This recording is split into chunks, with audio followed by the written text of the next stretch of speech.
uma segunda opinião.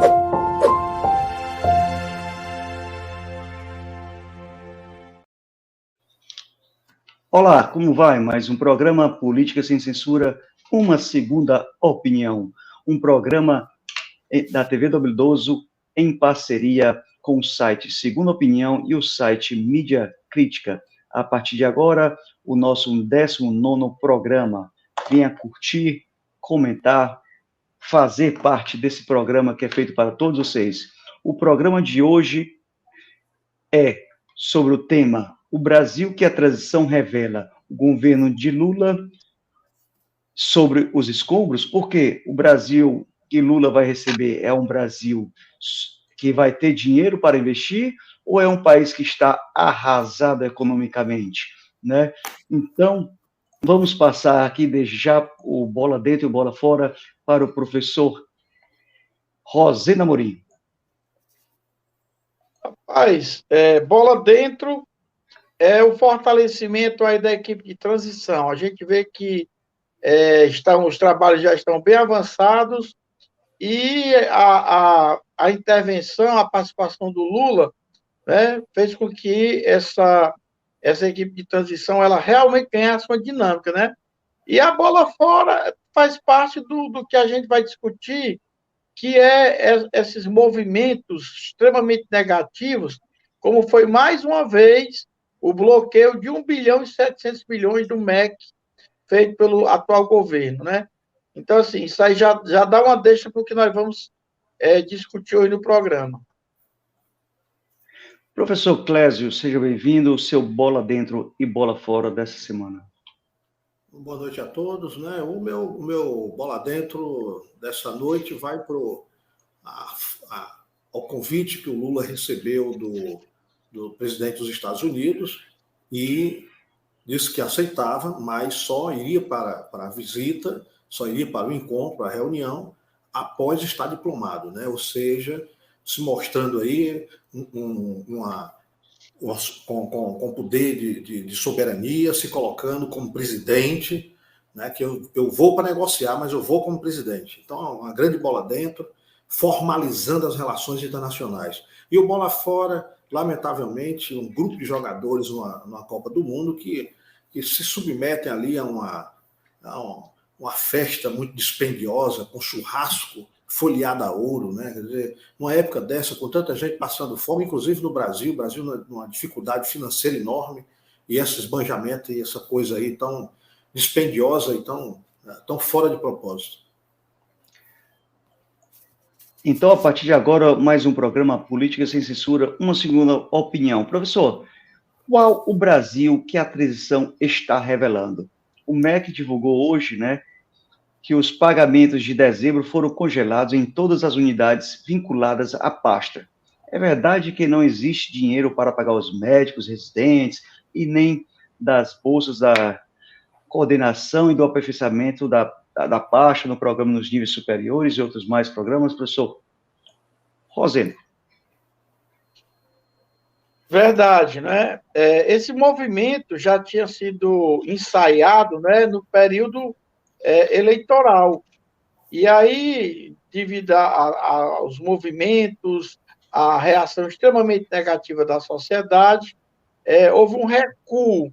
E agora, novamente, voltou vamos dizer assim, essa atitude extremamente, vamos dizer assim, antirrepublicana, é como se quisessem ofuscar, né, essa chegada do Lula à presidência.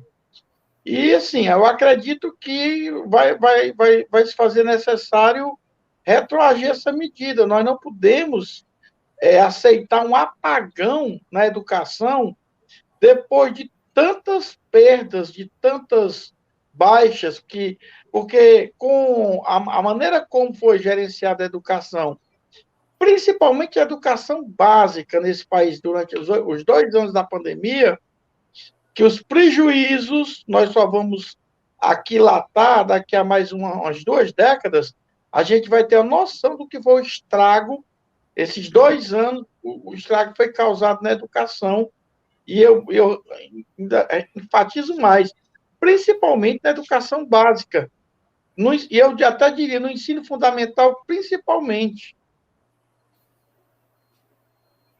Professor Clésio. Olha, com relação à educação, né, a gente já tem tanto a educação quanto a cultura foram as áreas do governo, do Estado, né, que foram mais afetadas durante esses últimos 4 anos. Né? Os recursos vieram minguando, chegaram ao mínimo, né, o mínimo do funcionamento básico, né? Umas pouquíssimas bolsas com os valores não reajustados para os pesquisadores, né? A manutenção das universidades públicas aí num valor insignificante para garantir aí a qualidade das salas de aula, a qualidade dos prédios, né? Agora chegamos aí no final do poço, né? O gasto que foi feito esse ano, recursos que foram liberados aí, principalmente no orçamento secreto, esse dinheiro saiu de algum lugar, né? E aí saiu de todas as pastas, é isso que tá se comprovando agora. Como a educação já estava minguada, chegamos agora no limite, né? E aí a questão é a seguinte: o que está sendo discutido é o orçamento do próximo ano. Mas aí são 2 questões que apareceram. Ou seja, o orçamento deste ano ele já está furado, ou seja, o último orçamento do governo Bolsonaro é um orçamento furado, portanto, um crime de responsabilidade cometido neste exercício e um orçamento fictício que foi elaborado para o ano seguinte. Então, o governo que está entrando está enfrentando 2 problemas. Um problema do governo atual, que não tem condições de honrar os seus compromissos, inclusive compromissos constitucionais, como gasto de saúde, habitação e educação, e o que ficou comprometido para gastos também regulares, regulamentados, que ficaram para o próximo ano. Então, o país está à míngua, né? E essas pastas aí, que lamentavelmente já vinham sendo aí, já minadas em seus recursos, vinham, né, sendo aí esvaindo os seus recursos para as despesas operacionais, ele chegou no limite, né? Lamentavelmente. Professor Rosindo, o INSS também ameaça paralisar nessa quarta-feira devido aos bloqueios que estão acontecendo na pasta, né, no órgão, quer dizer, e já tem pedido faz algum tempo que libere o dinheiro para a parte operacionalização, né, do trabalho deles e não foi atendida. Como é que está a questão do INSS, da questão de pagamento dos aposentados também? Tem dinheiro para o próximo ano? Foi constatado na pasta, na transição, que vai ter dinheiro para pagar o salário dos aposentados no próximo ano? Ou também está sem dinheiro no orçamento? Olha, os problemas, né, no INSS, eles são imensos. Inclusive, a gente pode até dizer que há um apagão de mão de obra, né? O próximo governo vai ter que fazer concurso aí para que assumam mais pessoas no INSS, porque se vocês procurarem usar um pouquinho a memória, o atual governo, no começo da sua gestão, teve aquela proposta extremamente questionável de colocar um monte de militares aí nos quadros da Previdência, mas resumindo bem a ópera, certo? A Previdência foi extremamente mal conduzida, a gestão da Previdência Social, e um dos piores problemas que gerados foi a fila. Tem pessoas aí, milhares e milhares de pessoas esperando para se aposentar.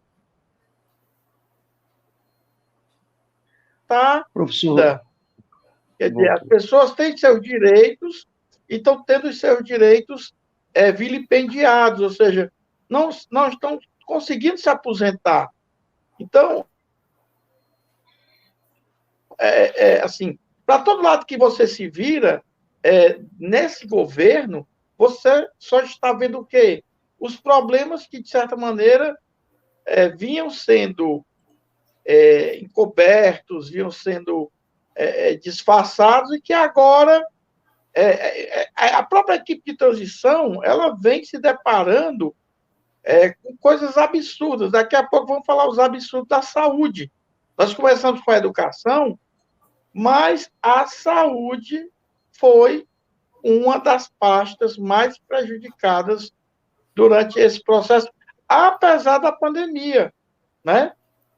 Então, são muitos... Se a gente está falando de escombros, nós ainda não chegamos, por exemplo, na questão ambiental, nós ainda não chegamos ainda na própria questão da insegurança pública, que houve muita propaganda de que melhorou, que a segurança pública melhorou. Não é bem assim, né?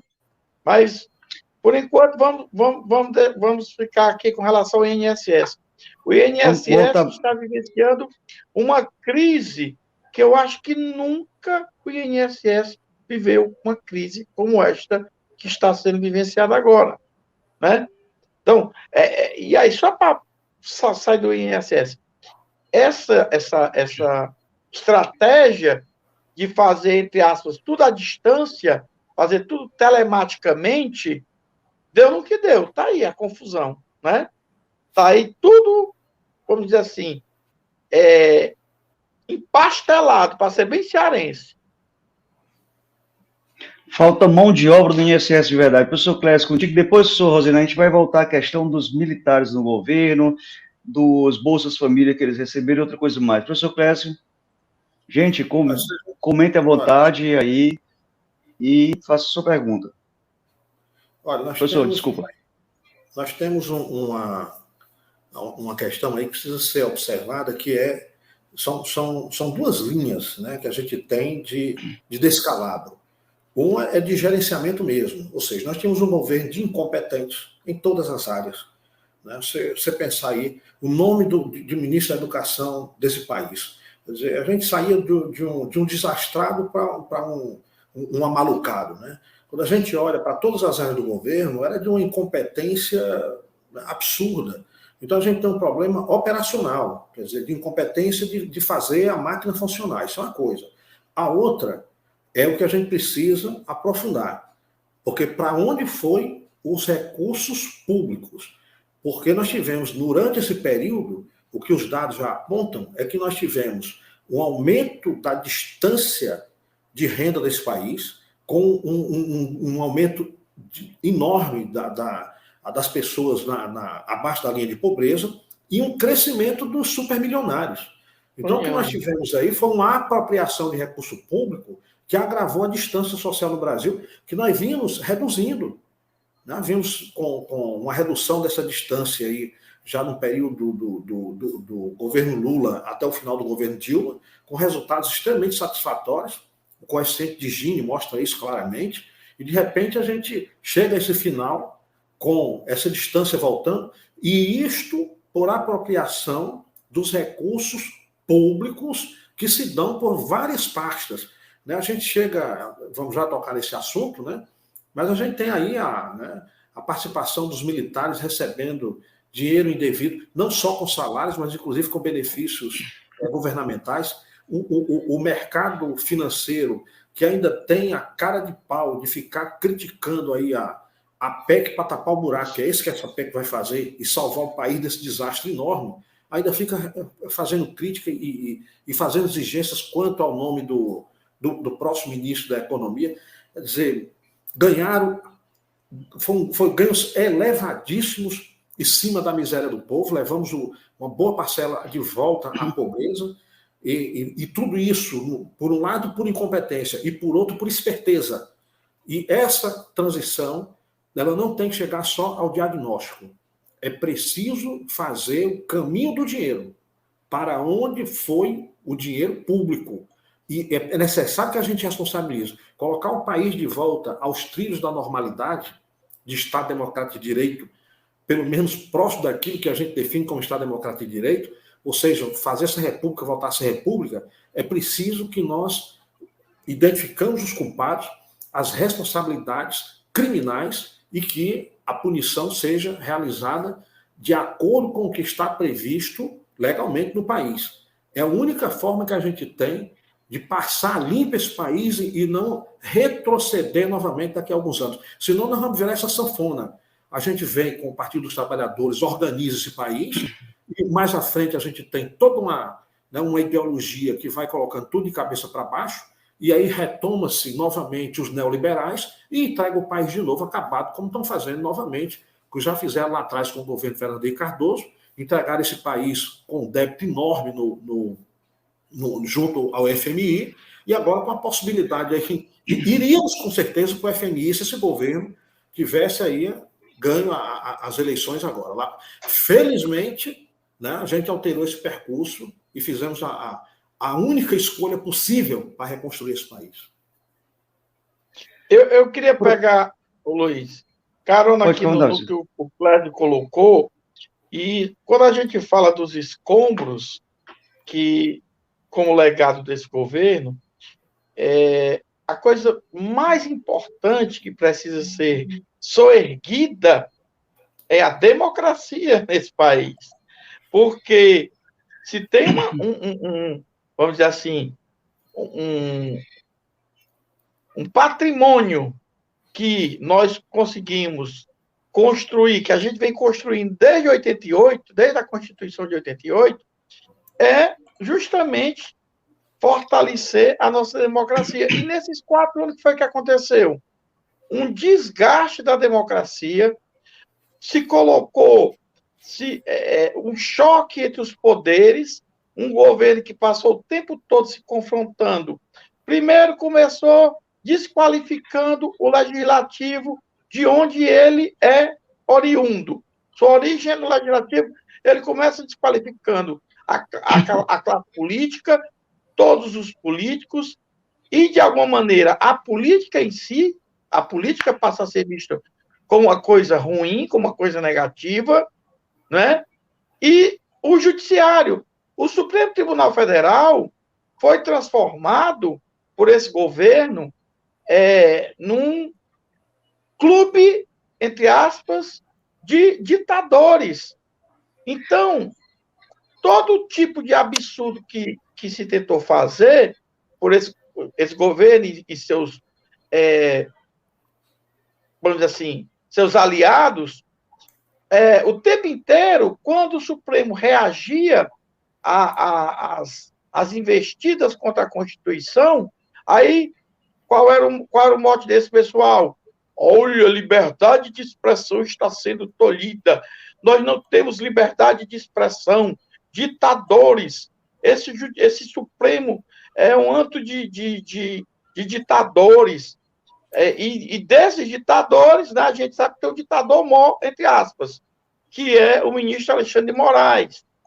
Então, a recondução do país, a democracia, e eu acredito que o Lula, no executivo, a grande tarefa do Lula vai ser buscar resgatar o equilíbrio entre os poderes executivo, legislativo e judiciário.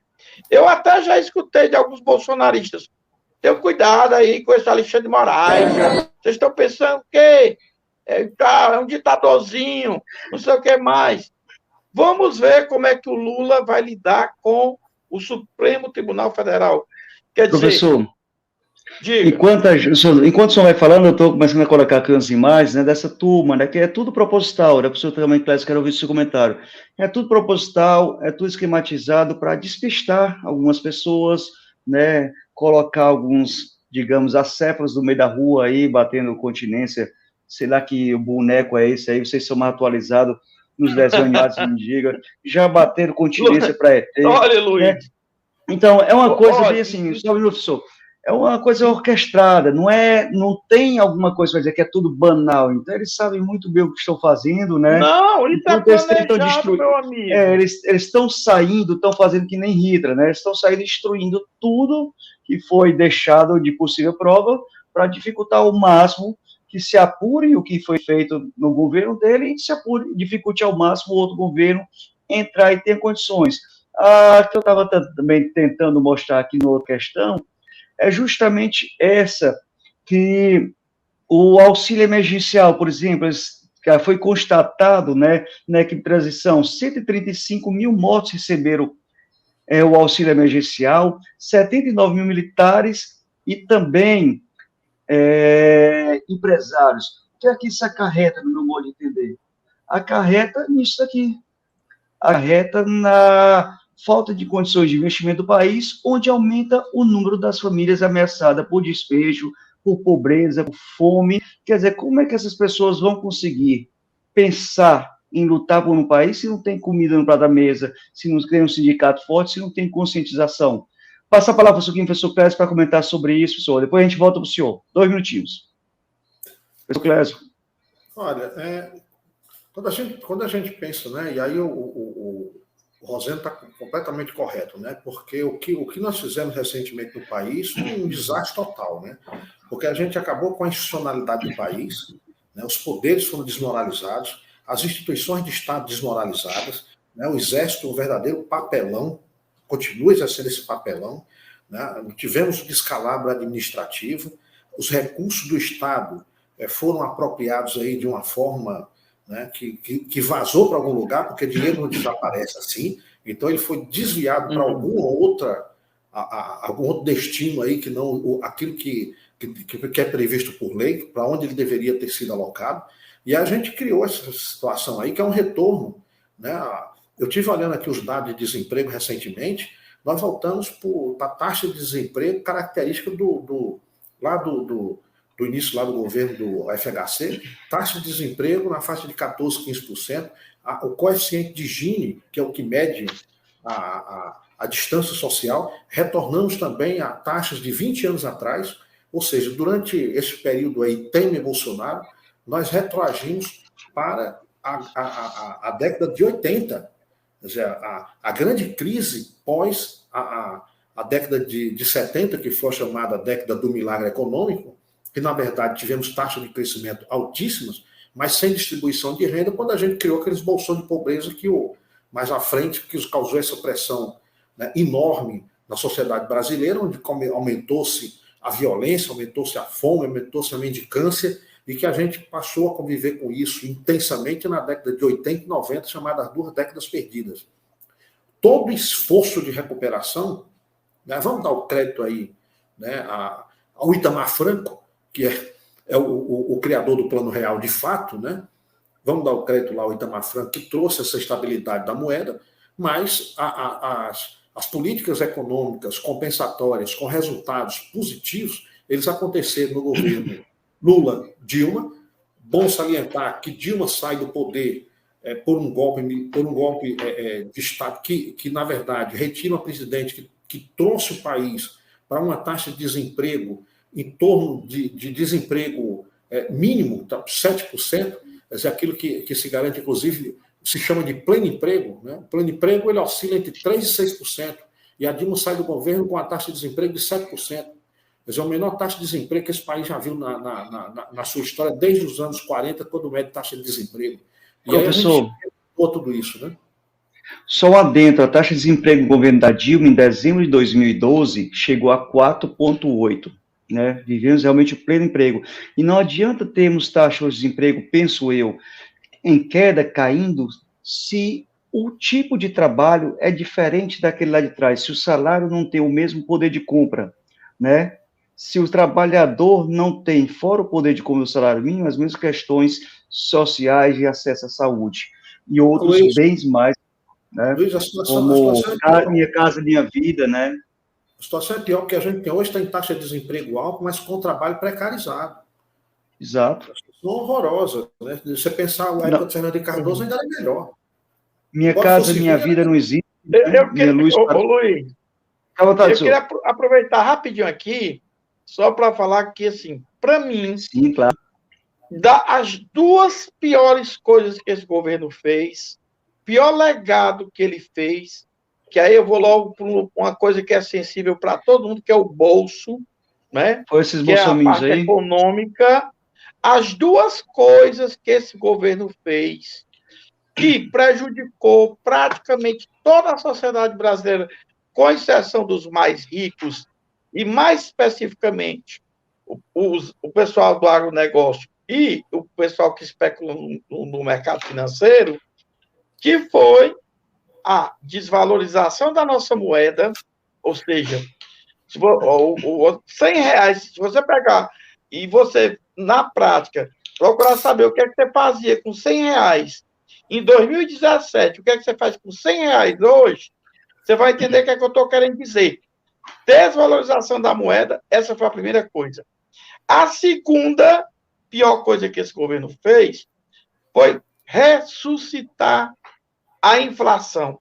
O Clésio estava falando aí do Plano Real, da época do Itamar, 94, né, que foi o que fez com que o Fernando Henrique Cardoso, como ministro da Economia do Itamar, se tornasse presidente e conseguisse se reeleger, foi a estabilidade da moeda trazida pelo Plano Real. Então, a inflação voltou. Então, a inflação de 2021 para 2022, maquiada, deu quase 11%. E eu acredito que a projeção desse ano para o próximo, aí o Clésio é economista, não sei se ele já tem algum dado mais concreto, mas eu acredito que vai ser da ordem de 8% a inflação desse ano. Está entendendo? Então, a inflação voltou. O pior imposto que o pobre e a classe média paga chama-se inflação. Aquela sobrecai, professor economista Clésio, sobre aqueles que ganham salários mais baixos, salários mínimos ou menos. Professor Clésio, não sei se o senhor lembra, o Fernando Henrique também segurou a paridade do dólar com o real. Quando acabou o primeiro governo dele, houve a desvalorização de 30% da moeda brasileira, né? Que muitos dizem, o governo Fernando Henrique, a moeda mais barata. Quando veio o governo do Lula, o primeiro foi que aumentou tudo. Não esquecem desse momento chave, em janeiro de 98, quando houve a desvalorização do real em 30%, né? A gasolina pulou para tanto. E eu também tenho um estudo desse, que eu apresentei também na Cuba, onde fala sobre a crise mundial, né? Que é balela dizer que os governos do PT, no caso Lula e Dilma, um governo que os dois eu não considero, foi onde aumentou a inflação, porque se você pegar esses dados aqui economicamente, botar o valor da gasolina, da nossa cervejinha, do nosso pão, você vai ver que a média anual era de 5, alguma coisa por cento da própria gasolina, como hoje parece que andou barateando mais um pouco. É consigo aí, professor. Olha, vamos torcer, porque o cenário que está aí para frente não é um cenário fácil, né?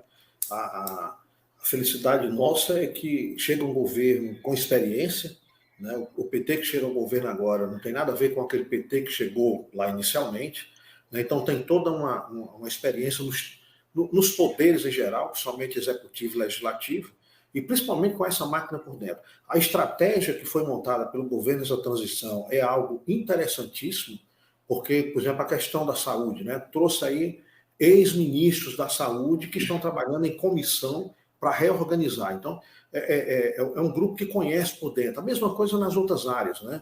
Então, são pessoas que têm uma prática de gestão que vai poder, né, trazer assim, uma recuperação mais rápida. Agora, não se engane, né? Nós vamos ter aí um período extremamente difícil. Por isso que é necessário que, em detalhes, a gente saiba o que se passou nas entranhas desse governo. A coisa é feia, ela tem que ser trazida mesmo para que todos olhem. E mais, para acabar com essa hipocrisia, né? Com esse mercado que ganhou fortuna, com essa ameaça aí dos militares que ganharam também aí suas fortunas, né? A mesma coisa com o legislativo. Mas trazer isso à tona não seria um revanchismo, professor, como a ditadura sempre disse lá atrás? Não, essa é a única incompreensão que a gente tem com o conceito do Sérgio Buarque de Holanda, né, de que nós somos é o termo que ele utiliza, que nós somos pessoas que se relacionam bem umas com as outras, né? Então, assim, na verdade, a gente busca apaziguar para deixar tudo como está. Esse é o comportamento das elites brasileiras, né? A gente sempre ultrapassou as nossas crises sem, de fato, entrar em confronto, né? E aí eu estou colocando um confronto legal, né? Nós tivemos uma gestão desastrosa e que precisa vir a público o descalabro cometido, porque, inclusive, tem crime cometido contra a ordem pública, né? O uso dos recursos feito de forma completamente fora daquilo que está previsto. É um absurdo quando a gente chega... O maior problema do Brasil que eu acho esse o maior problema do Brasil, nunca termos confrontado realmente os problemas de verdade. Nós temos essa chance de passarmos essa história limpa, não deixarmos jogar para baixo do tapete novamente. Chegou no limite, né? É uma oportunidade histórica única da gente rever esses erros cometidos para evitar que eles sejam reproduzidos no futuro. Quer dizer, a única maneira que a gente tem, senão a gente vai viver essa mesma história novamente, nós vamos ver o Exército. Precisamos realmente fazer justiça, não é questão de revanchismo, tá entendendo? Porque toda a grande parte das lideranças do PT sofreram um processo de enquadramento moral, foram injustiçados, muita gente foi presa sem provas contundentes, etc, etc, etc. Nós sabemos que a prisão a deposição, o impeachment da Dilma e a prisão do Lula, e não só do Lula, mas de vários quadros do PT, a grande maioria foram prisões feitas de forma espúria.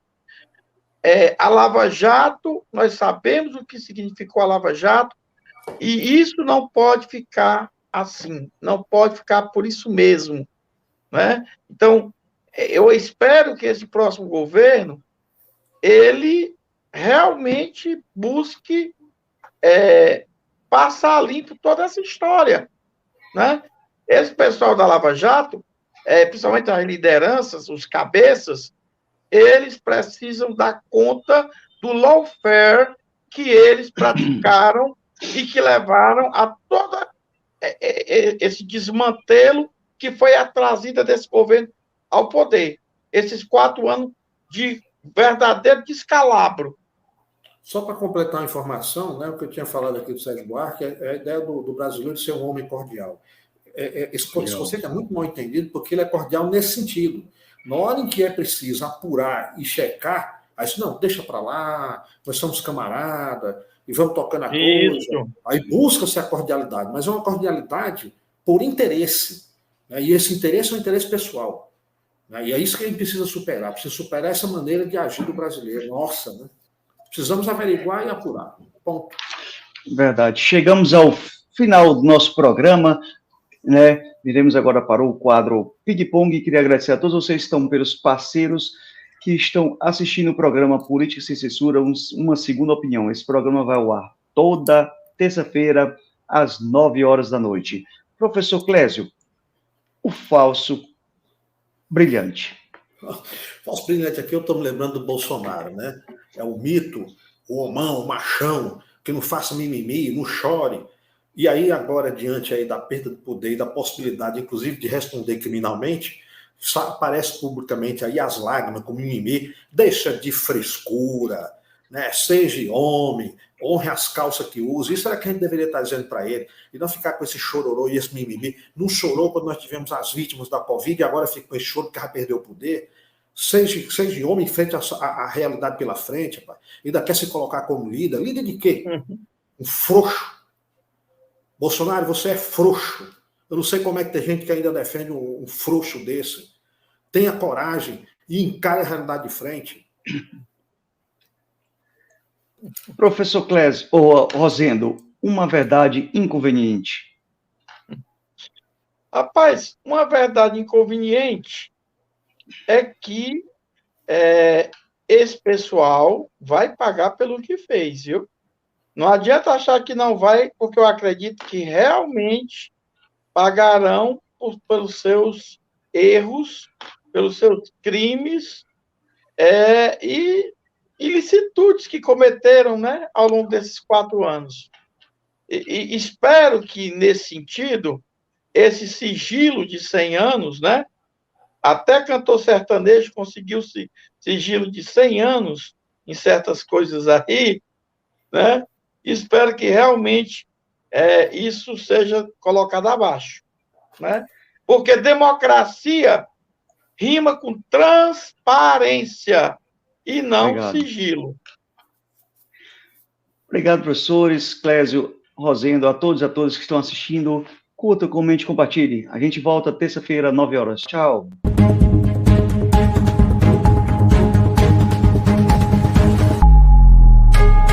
Política Sem Censura. Uma segunda opinião.